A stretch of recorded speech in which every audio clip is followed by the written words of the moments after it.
Okay, back here at Crazy Dad's garage and resurrecting the four-wheeler. So now we're going to go to work on the plastic part of it.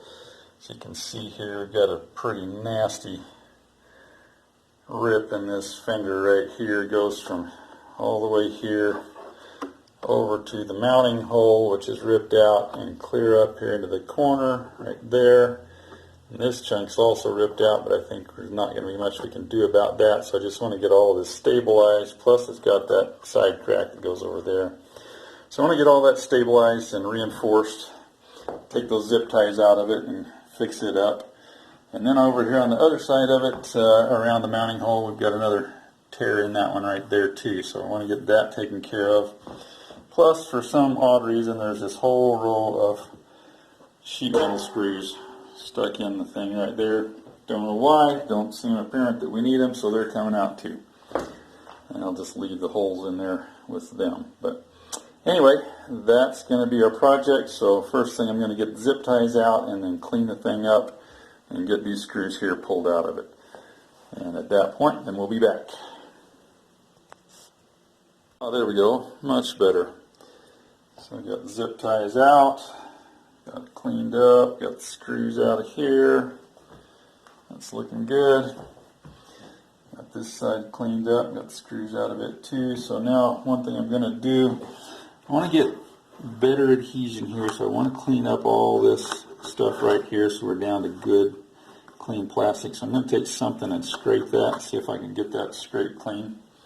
And same situation over here, we got a little worse with all of this stuff here and these deals here. What I'm going to do will probably still work without it, but hey, I want to make this the best repair that I can, so that I don't have to go out and buy a new set of plastic for it. So anyway, that's going to be my next step, is to clean those pieces up. There you go. As you can see, we've got all the dirty plastic scraped off from the areas that are going to be getting glue where we're trying to stick a patch to them. Come over here, we've cleaned this side up a lot, gotten it all cleaned up. And then I've already started into the second, or the next step here, where I am welding these seams back together here. So you can see there, I've done that there. And that sounds like that's some kind of a magical thing, but all it requires is a soldering iron, and preferably one that's got a tip like that on it. Will make it work better. But I've started here on this to make sure it would work, and then I am going to get this big crack here set up. I'm going to put some more zip ties back in these holes to suck this piece back together, because there's quite a bit of pressure holding it apart, and probably back up here. So I'll get those back in and then get my camera set up to where I can video, and I'll show you how I do a little bit of this. It's really not very difficult, just requires a little patience and being cautious. So I'll get that set up. We'll be right back to show you what we're doing here.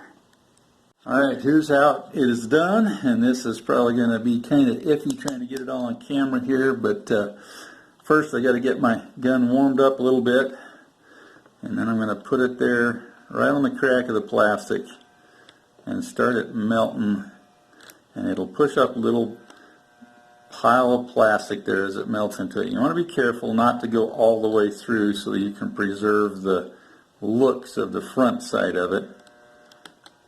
But I'm going to melt it. I'm trying to get most of the way through it here, but now I've got a bunch of plastic there, and before that hardens clear back up, I want to go back in here and get it pushed as much as I can, or worked back over there to where it's actually on the cracked area and smooth out, so when that dries I've got myself a solid piece of plastic there. Not dries, but hardens. I'll work over here, get myself one more little batch there to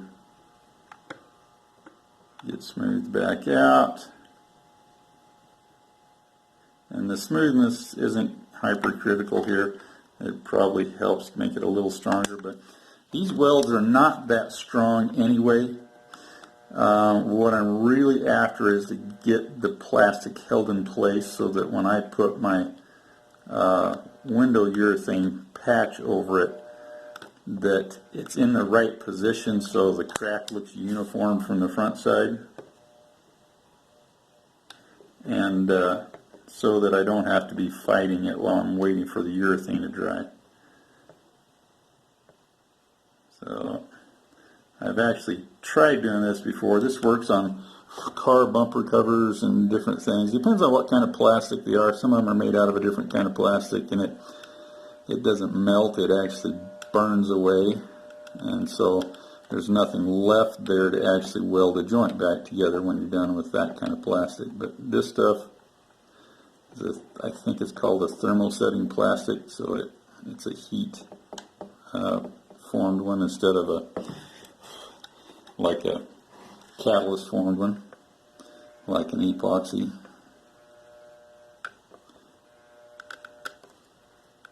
So I don't know, hoping you're seeing enough of this on the video that you can tell what it's doing, maybe try it on your own. If you go learn on something old like this, where it really doesn't matter, that's probably the best place to try it. The only real problems I've ever had doing this are burning all the way through, shoving my solder gun all the way through the front surface of the plastic, or just having the plastic not melt and re-weld itself correctly. And if you wanted to, you could get yourself a piece of similar plastic, like let's say that you had another set of fenders that you weren't going to use. You could take a chunk of plastic off of that set of fenders and cut it into like an 1/8 inch wide strip and use it kind of like a welding rod to fill in some more, put some more plastic back into that to maybe build up your joint. And that theoretically at least could give you a little stronger joint. But the reality of it is this type of joint is not going to be your ultimate strength point anyway. It helps a lot, but it's not the perfect fix-it solution for something like this, unless you can go in and put a reinforcing plate in here with something that's going to hold it in place like we're going to do. Another thing too, I've seen a lot of people, like this one had, use zip ties to tie them back together, and it kind of works, but it flops around. But I've got another four-wheeler that I have patched a big rip in my fender on it by putting a backing plate in here. I actually cut that out of, I think it was in one of those plastic oil jugs or something like that, a real thick piece of plastic. And then I drilled more frequent holes and got them closer to the actual crack itself and put them like every 1/2 inch or so and zip tied that. And that so far has held up okay. It doesn't look beautiful, but it will work for a period of time. But then you got to realize in the sunshine these zip ties deteriorate over time, and then you lose your structural integrity there because they just come apart. So anyway, I'm going to shut the video off here, and I'm going to go back and finish doing the rest of this crack up. Got to do this one right here and the one over on the other side, and I'll get to that point, and then I'll come back and show you what we're going to do next here. Alright, here we go. Got that all welded up there. So my cracks are stabilized now. As I then go to put the urethane patch on top of them, they'll be in the right position. And this thing's had a lot of damage, and it's really old, and so they're not going to be perfect on the front side, but they will hold in place, and that's the main thing that I'm after. Again, this is an old bike. I'm not trying to make a show bike out of it, but we got those stabilized around that, so then I can come in here and put a patch over that, drill a hole in it for my mounting point, and we should be in good shape. And that's essentially what we're going to do over here. It's going to be a much bigger patch, and so that will be one of the next things that we have to do. I will get my patches cut out and come back and show you what we're talking about. The next step here. Alright, we've got all our patch pieces cut out so that they fit in here, and that big one there will be our main piece that will cover that. And we got a small one for there, and I got these two right here, one to go up the side and one to curve up here, up here and up there. And then this small one right there is going to lay right down that black glue with a little bit more glue on it. So that's our next step, is to get those pieces glued in there, and then we'll let this thing sit overnight and it should be solid as a rock. So that's where I'm going to go. I'm not going to try to video this because it's a messy process that I could get glue everywhere if I'm not careful. So anyway, we're going to launch into getting those glued in. I'll probably show you once they're in place. There we go. We got them in. They're glued into their positions and should dry overnight. That one, the crack went a little bit on both sides, so I put some extra out the side of it, but most of it stayed underneath the patches on these. So it's not beautiful, but it'll work, and it'll really stiffen those up.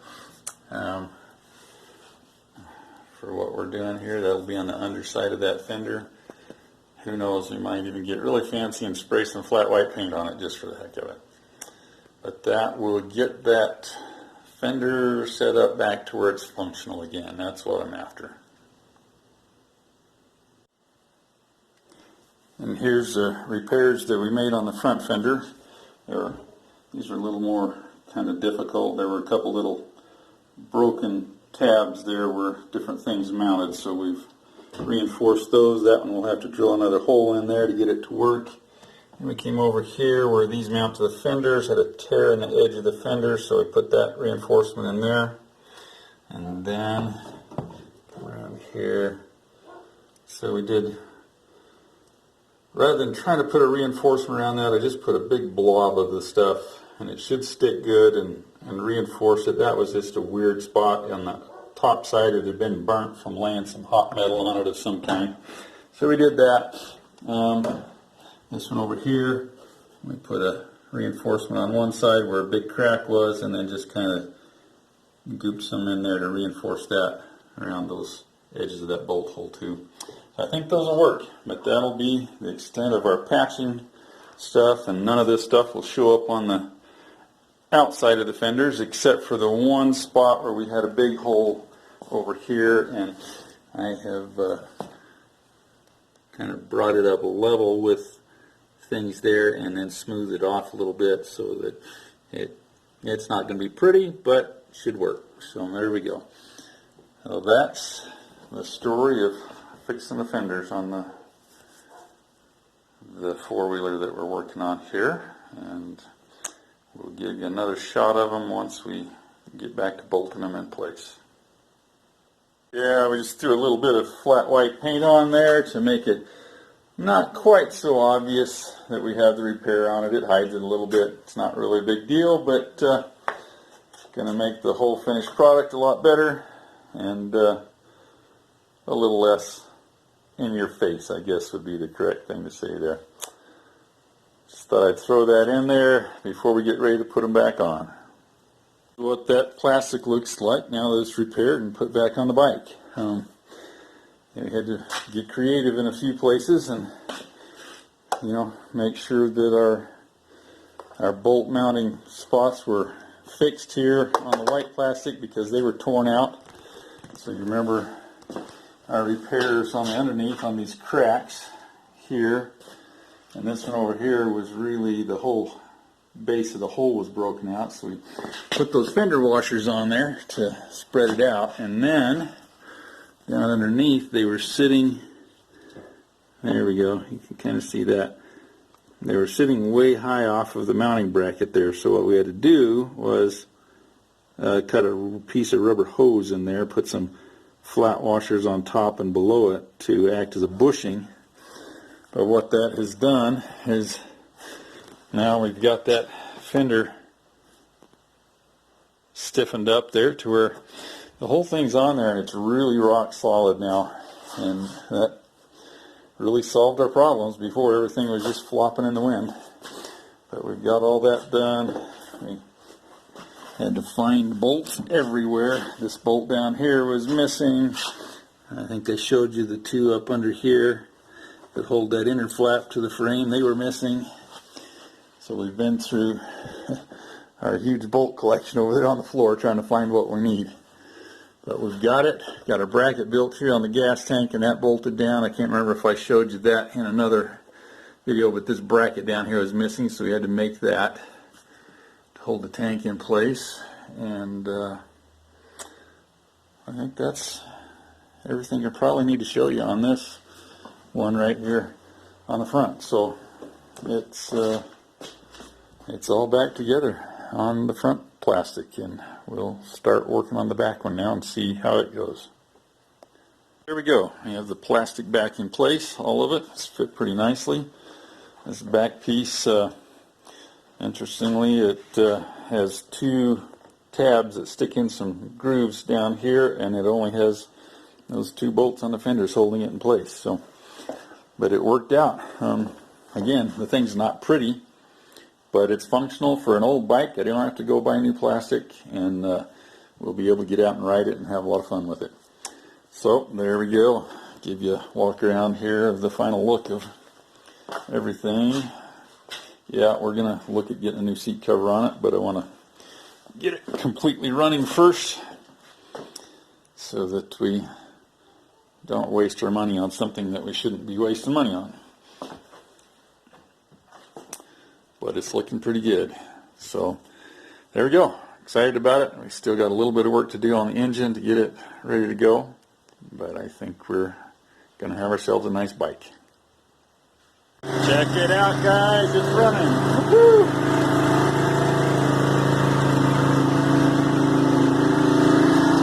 Got the thing all put together. Do a slight adjustment on the carb linkage. But she's running and drivable. I just took it around the block, so we're in good shape here.